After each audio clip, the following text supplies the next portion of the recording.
So ayan, so what's up so makawaray, so welcome po sa ating panibago naman natin ngayong vlog. At muli kong ipapakita ngayon ang Barangay 5.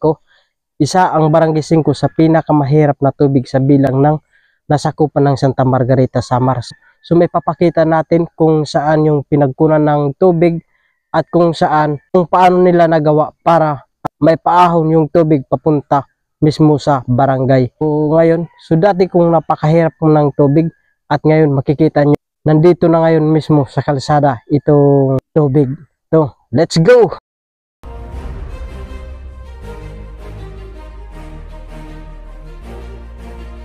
Nakikita po natin nakahilera yung mga container dito para sa water supply na nakapila para makapag-igib yung mga tao dito, yung karamihan. Sir, good morning po. So, ano po ba yung masasabi nyo na nagkaroon kayo dito ng water system dito sa Barangay 5? Nagpapasalamat gala kami kang kapitan din sa Bumbulog sa Barangay 5 na dako na bulig yapon na namayada kami tubig sugad makan Jimboytan kan Mayor Felix damo na salamat na mayada kami din tubig sa Barangay 5. So ayan, dito na nga tayo sa kung saan yung kinalalagyan ng motor para magbigay supply sa Barangay 5. So makita po natin, so meron mga kahoy na nakabaon dito banda. Ito siguro kasi meron dito nag-iingay, baka dito na yung motor at saka meron din doon sa tapos. So makikita po natin